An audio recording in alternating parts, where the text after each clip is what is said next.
2012 draw report on Sefton System Consultants. Okay, good morning. For the record, I'm Monty Martin with Systems Consultants, and thank you for having us here so we can report to you what happened over the past year. Let's see, how do I do this?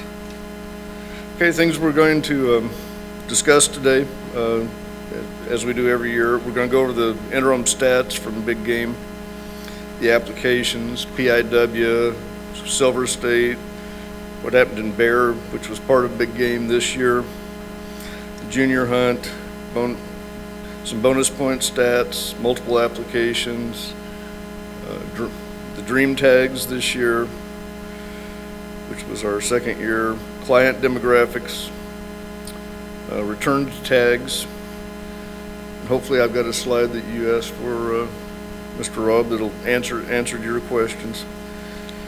And then we'll go over our problems and what we did to try to fix those.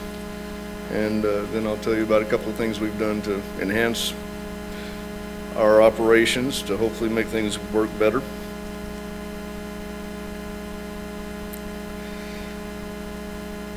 These are interim numbers. They will change. Client records are merged, which we find duplicate client records, and when we eliminate the duplicates, numbers change, refunds are issued, tags are returned. Things do change over time.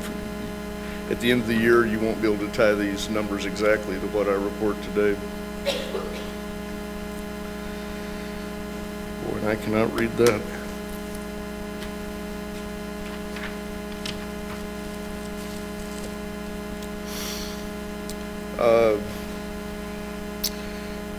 Going over the four draws we had done at this point this year, spring turkey, we did almost 1,400 applications.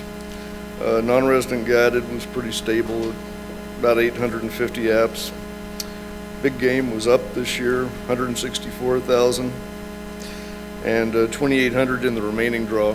And the remaining draw is always a function of how many tags are left over, what kind of action you see there. There was the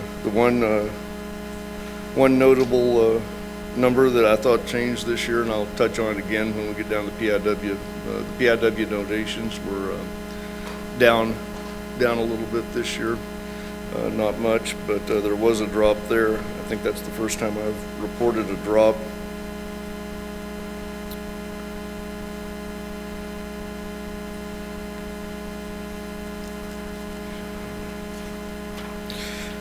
Spring turkey, here's a graph of what we've done over the past umpteen years. Like I said, not quite 1,400 apps this year. Very similar to what we did previous year. Guided, it was stable up there for a long time, and then you changed the rules and did not allow them to apply again in big game for deer, and that had a definite impact. And we've leveled off somewhere in the 800 range now, it looks like, for applications. And big game just keeps growing and growing. We had 164,000 applications this year, up from 156, 157 last year. And things look real good there.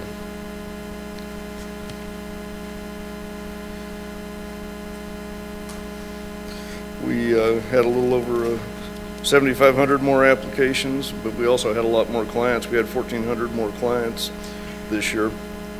And the client to app ratio climbed yet again just a little bit. We're up to about 2.7, 2.8 apps, 2.9 apps per client. And that is, if you look over time, that's just been slowly growing. You're getting more and more applications out of each of your clients.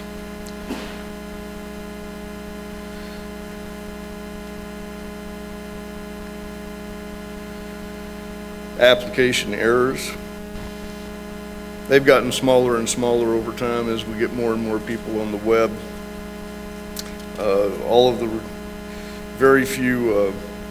Almost all of these errors are a result of people applying on paper or applying on paper and on the web for the for the same hunt.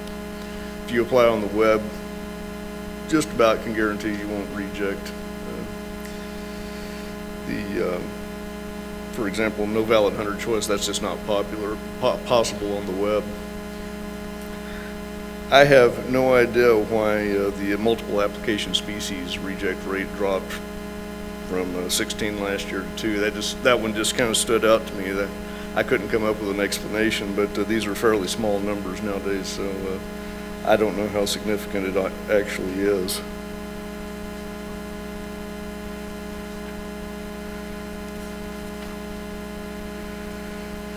Remaining draw, we had 2,800 applications this year, and like once again, I say, this is a function of how many apps are available in this draw, which really varies. We've had several times in the past we've had more apps, but we had more quota at the same time.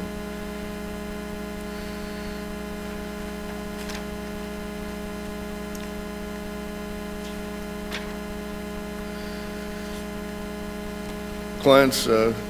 The applications sliced by paper and web and both.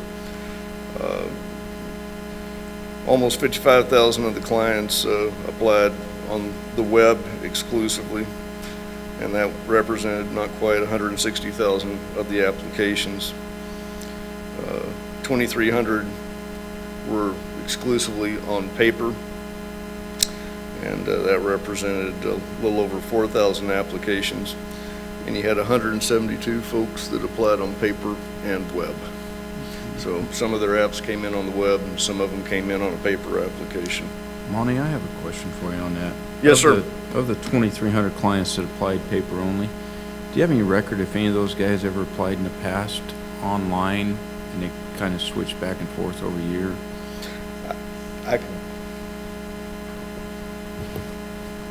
This is Don Sefton.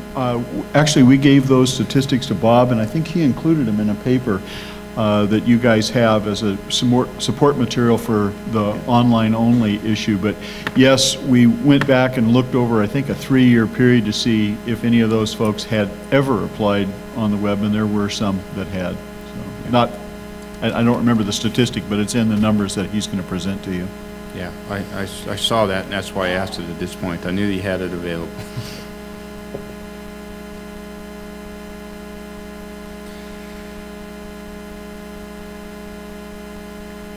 Slicing web and paper again. You can see the drop in paper over time.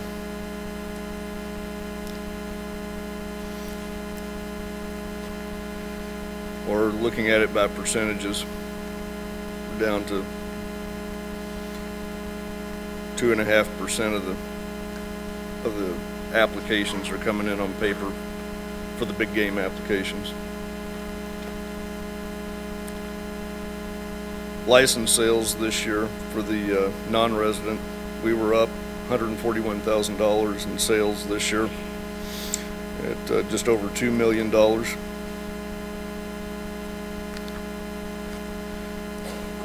And the resident, we were up as well, 100,000. We did 806,000 in sales, license sales.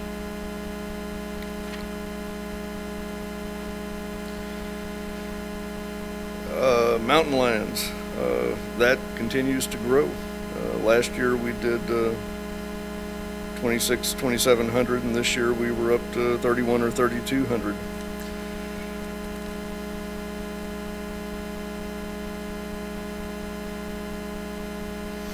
Withdrawn applications.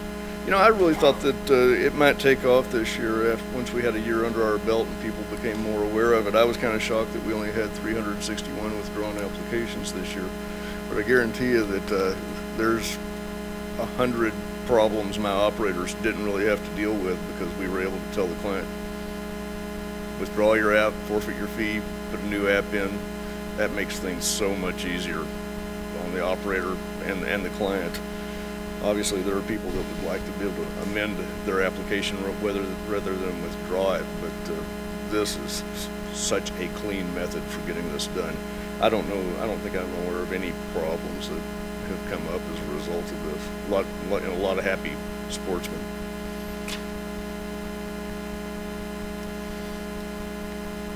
PIW. Mr. Ford's idea.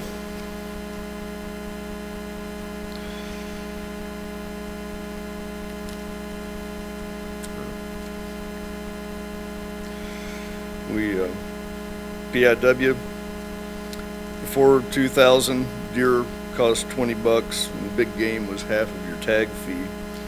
And former Commissioner Chairman Ford changed it, and then it went to a $10 fee or donation.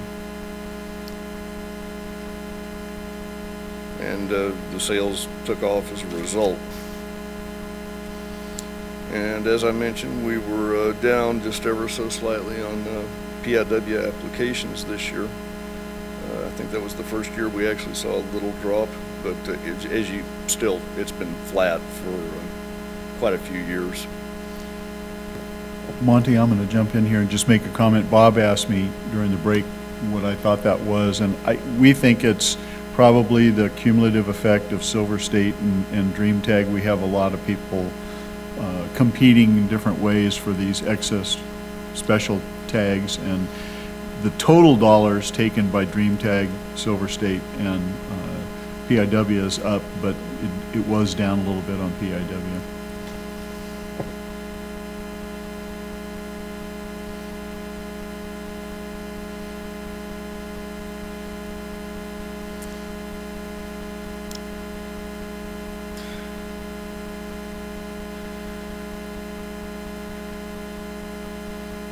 So we had 18,400 this year, and we saw some drop in revenue, and that's not just because of the drop in applications.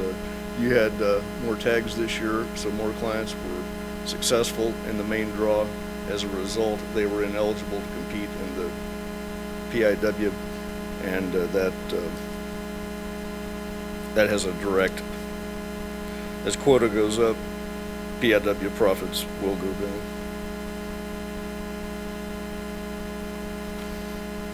Silver State.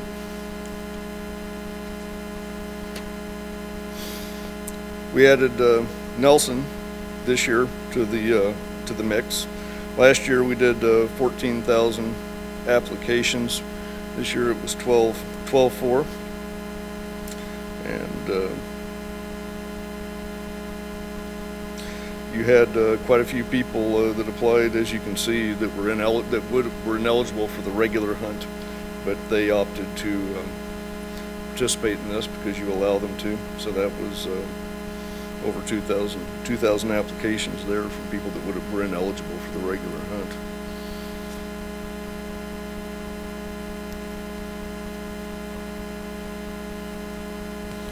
With the ineligible, you still talk to people, and they don't realize when they're in a waiting period they can put in for Silver State Tag. It's noted and everything, but they haven't read through it. So with a little more education, I think we can grow that number on the sheep and elk quite a bit. That's one place that we can target and try to get more people to participate in that. And I think we'll get it once they understand they can. They think they're ineligible and that's it, but they're not. You know, getting them to read is the trick. You know, dealing with clients across all of the states, it's amazing.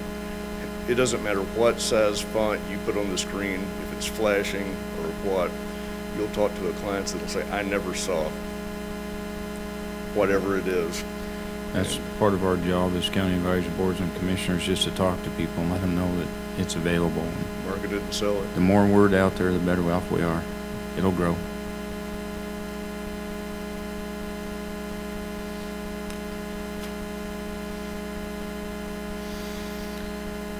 The Silver State applications broken out by the revenues generated. In total, you had just over 300,000. Elk was 112, deer 91, antelope 38,000, and Nelson 63,000.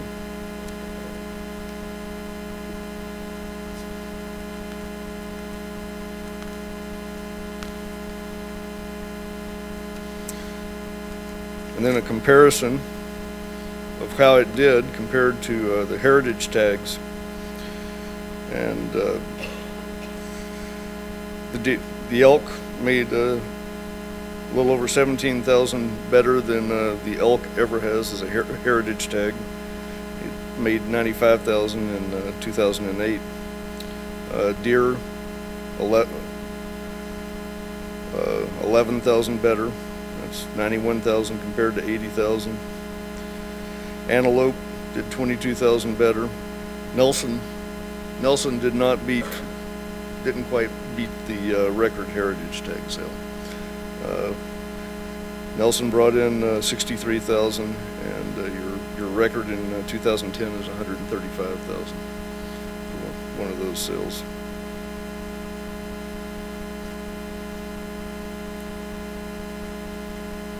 Applications by client. You had a little over 2,500 apply for one tag or one species, 1,600 for two, 1,000 for three, and 857 applied for all four of the Silver State species.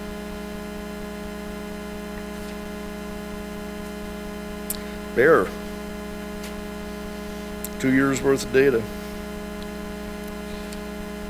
1,700 people were unsuccessful this year. You had 568 apply for bonus points. Bonus points were certainly sold better this year.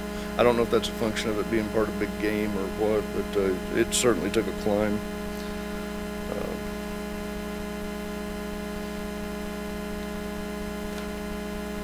History of people applying for bear. We did look at this last year. We were just curious to see if you were getting any new clients as a result of the bear draw last year. So you got one fellow that at the top of this chart that has got 31 years worth of applications in, and he first started applying in 1978. You had 38 clients apply for bear that have 30 years worth of applications on file with us, and he started applying in the one that goes the farthest back was started in 1981, and that continues on down onto the next page, and you finally get to 3 people that were brand spanking new this year that had never put in before.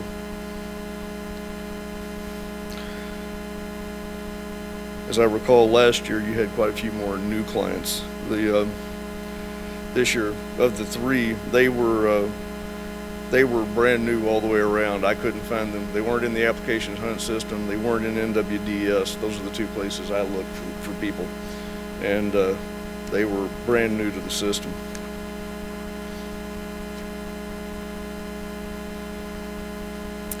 Junior tags.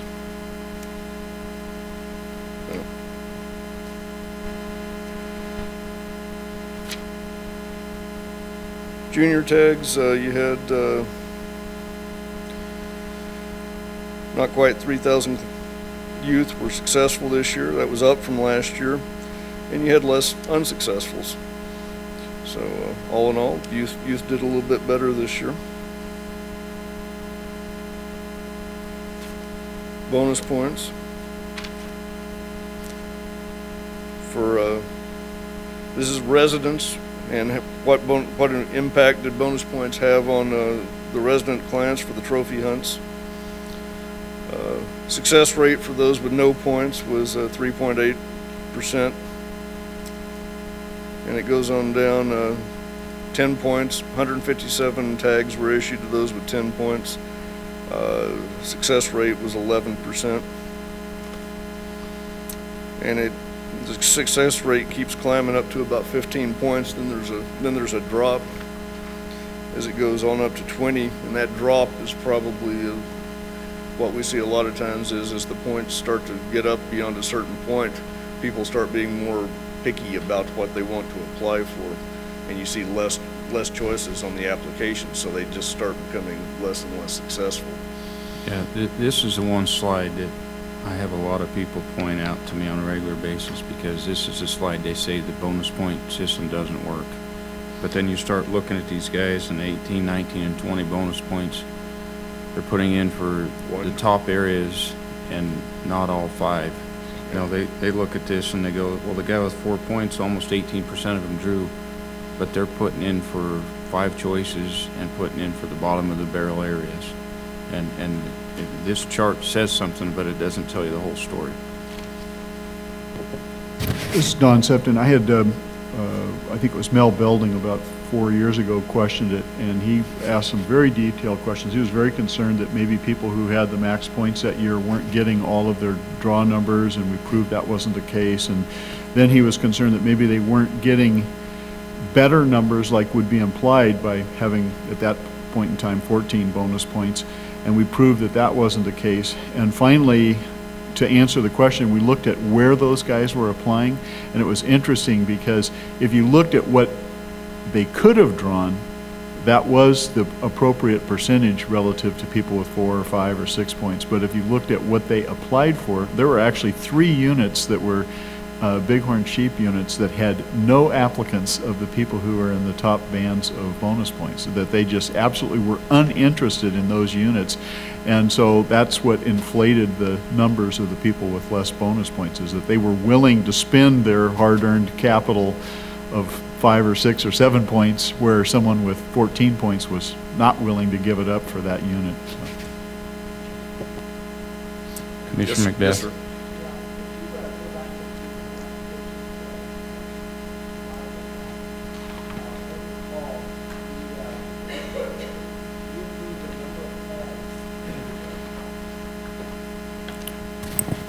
We approved a number of junior tags equal to the number of applications, and yet this is showing 611 basically unsuccessful, which leads me to believe that we've got applicants putting in for just certain areas, and those were full. Is this first draw only, or did these did a number of these juniors reapply and get fully subscribed, or where do we end up on divvying out all the junior tags? We still have some junior tags available online right now on a first-come, first-served basis. I don't know what that number is to date. What you're looking at here is what happened in big game, the big game draw, not the remaining draw, not the first-come, first-served process. Okay. And following up on that, I talk to parents that their kids don't draw in the junior, and I say, well, did you put in for area 10 over in Elko? I'm not driving clear to Elko, and you ask them where'd you put in, they tell you the Sheldon. Last time I checked, my truck gets to Elko as fast as it gets to the Sheldon, so. Couple things. A couple things back to, when you're talking about the applications of paper versus web. I know one thing I don't know if you've heard is that NDOW stopped a couple years ago providing paper applications to all the license agents, and that undoubtedly had some effect on those numbers reducing. I don't know if everybody in the commission's for that. So now the department, cutting back some costs there. So I'm assuming that there's not. I'm trying to figure out what is the cost of those paper application process, because a lot of it's been cut back. No longer providing those chunks of paper out to people. Basically, you have to go online somewhere to get it printed out. Well, we're also still mailing to the clients that have not applied on the web in the past 2 years. Okay. We're mailing to those clients. So that's a pre-printed application, and there's still the cost. None of the cost of developing those applications yearly has gone away. It's whether I print 1 or 100,000, it's the same cost in setting those applications up, QAing them, and so forth. I know it'll come up here in a minute. I might as well cover it now. Is the pop-ups on the screens. And I ran into, I help a lot of people fill out applications. A lot of people, especially get up into the ages that start with 80, have issues with the internet. And the pop-ups, I know for a while it seemed like they were really effective in getting people to do the PIW and stuff, but there's so many of them now. Are you seeing we're past the saturation point? I'm seeing that saturation point is, there's just so many of them that they're ignored. You could put all the flash and stuff on the screen now you want, and there's so much of it, it's just, you could put all the warnings of this and that, there's so many warnings especially with the unit issues with access and whatnot. You know, it's don't care, just apply for my tag already. Kind of gets going because I'm already said no or yes 50 times, and I'm just wanting to make sure our units. I mean, that's what these guys are doing. So yeah, you know, I know it's nice to have all those pop-ups and warning, but I'm wanting your opinion on is it as saturated as it appeared to be? Commissioner Wallace?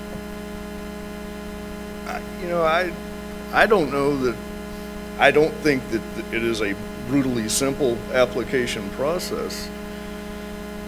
You know, where is the limit? I try to you know, bow to what my client needs and wants. Those special notices, for example, that are unique to each unit, I think that was added in the past 2 or 3 years that we started doing that. We haven't had that all along. That does add a certain level of complexity, but it also, at the same time, if you do read it, it ensures that you know what you're buying or what you're applying for. It's an opinion. I don't know that I have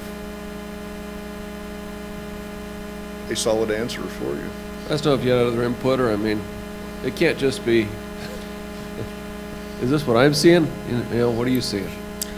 I don't, you know, I walk by and I listen to my operators during the application process, walking clients through applications, because we always have some clients that are not computer literate that call and say, I'm here, and I don't know what to do.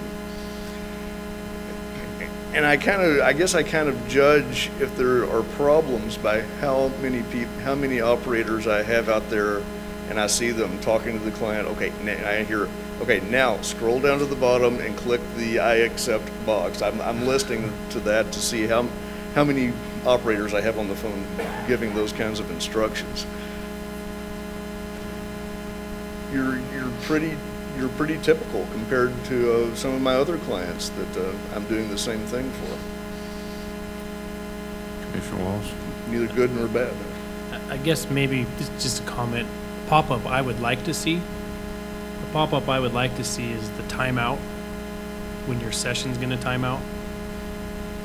I know with some of the banking sites, it'll come up and say, if you don't accept this, it's going to log you out of. And I know that happened to me on 2 occasions.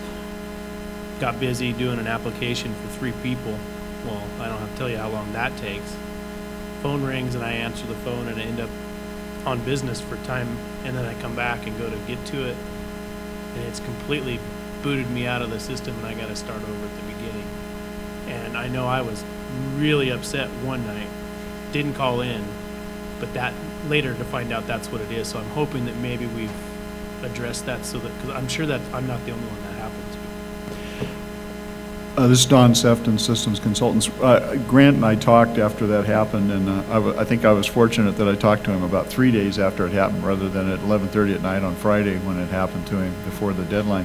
And I explained that we have a timeout, session timeout, from the last time you send a message to our server. If 20 minutes has occurred, then it'll drop it. And what happens is, when you press the send button and it sends the information from that screen to us and it's been 20 minutes, we look at it and say that session no longer exists because Microsoft wiped it off the server, and we recycle you back to the beginning. The problem is the message is pretty generic. It can also happen if you play around with the back key, which is the bane of all programmers and websites. But we've done a couple of things. One, we've changed the website, I think, so the messaging's a little better, that we tell you that you timed out. We don't tell you you're going to time out. And I agree with you. Like when we send money to Endow, we use Cash Pro through B of A.